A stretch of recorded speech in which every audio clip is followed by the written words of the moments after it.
Hi, I'm Christina Heideck of PTO Answers, and I'm here today to help you become a stronger leader so that you can run a better PTO. Today, I'm going to be sharing with you 9 different mistakes that you're making as a PTO president. And my hope for this is not to make you feel bad about making mistakes, but to actually change so that you're not making mistakes and you will have a better term and you'll be a happier president. So let's get into them.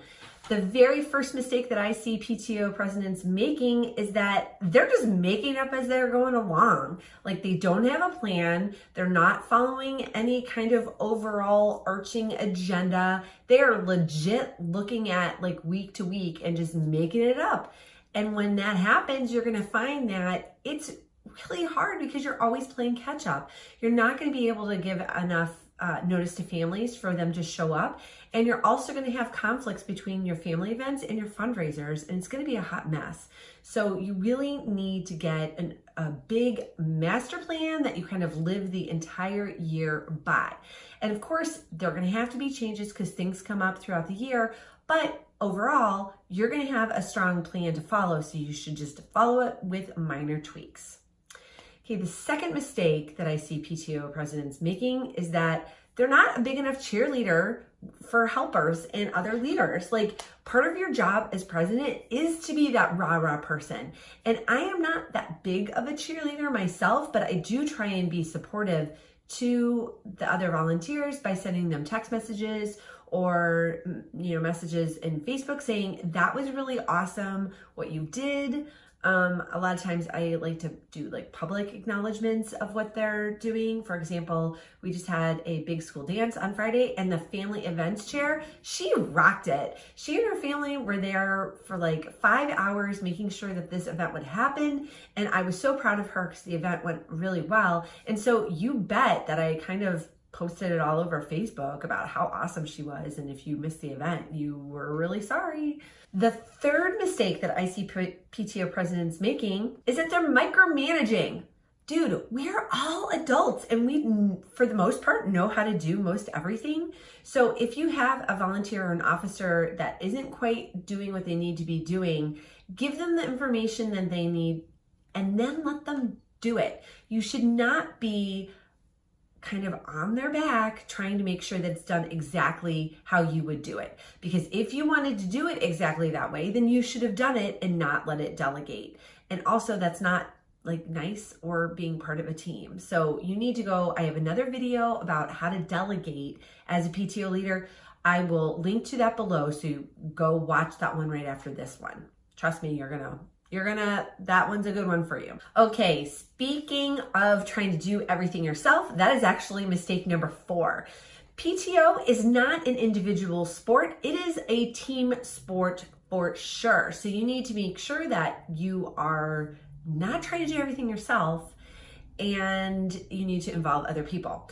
If you try to do everything yourself, it might work in the short term, but in the long term, it's going to be super destructive for your PTO and you're going to feel burnt out and miserable. So don't even do it. The next mistake I see presidents making is kind of tied to the one that I just talked about, which is not filling open positions because they kind of feel like, oh, the staff appreciation chair stepped down. No problem. I can do that. That's at the end of the year. It won't be a problem.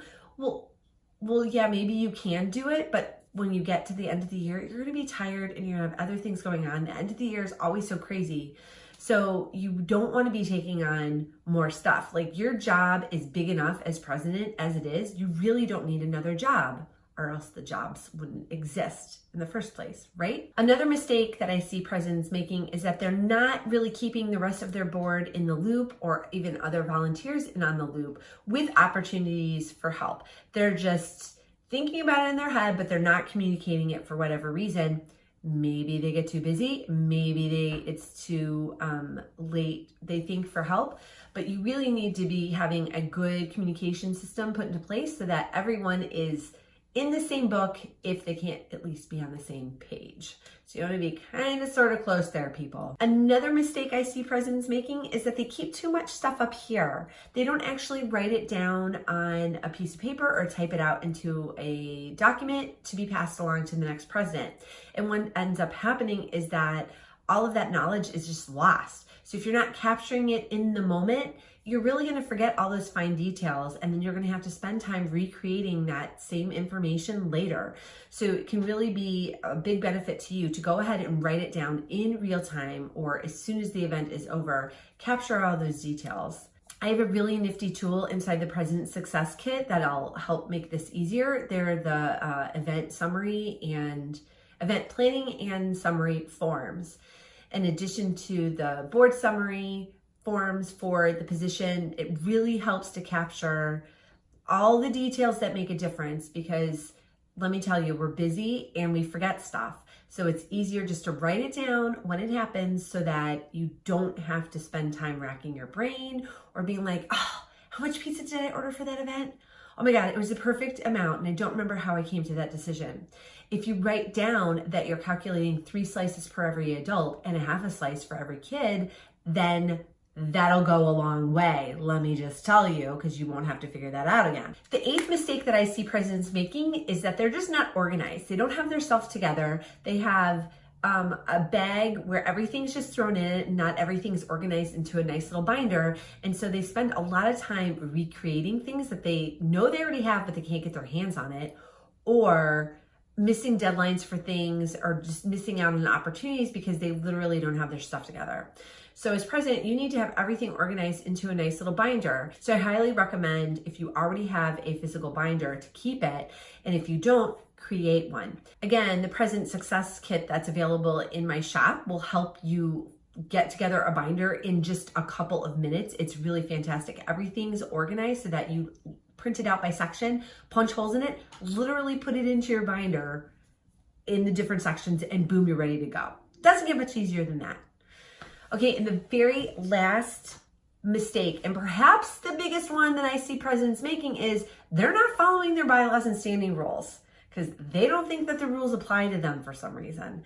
Let me tell you, they totally apply, and you are doing yourself and your group a huge disservice by not following them.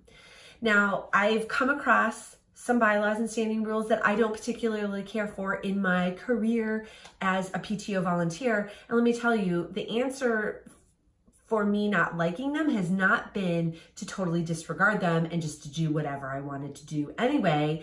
Nope. It's been to amend and change the rules, because sometimes the rules are just really outdated and it no longer works for your group.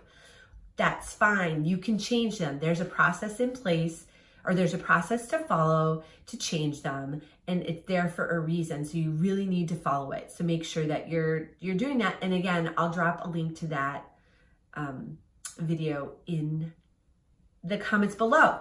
So if you enjoyed this video, will you go ahead and do me a favor and subscribe, and maybe hit that little ringy dingy bell so that you get an alert when I post a new video. The second thing is, go ahead and share this video with a friend that you think needs to hear about this so they can become a better leader too. Thanks for watching, and I'll see you again real soon. Bye-bye.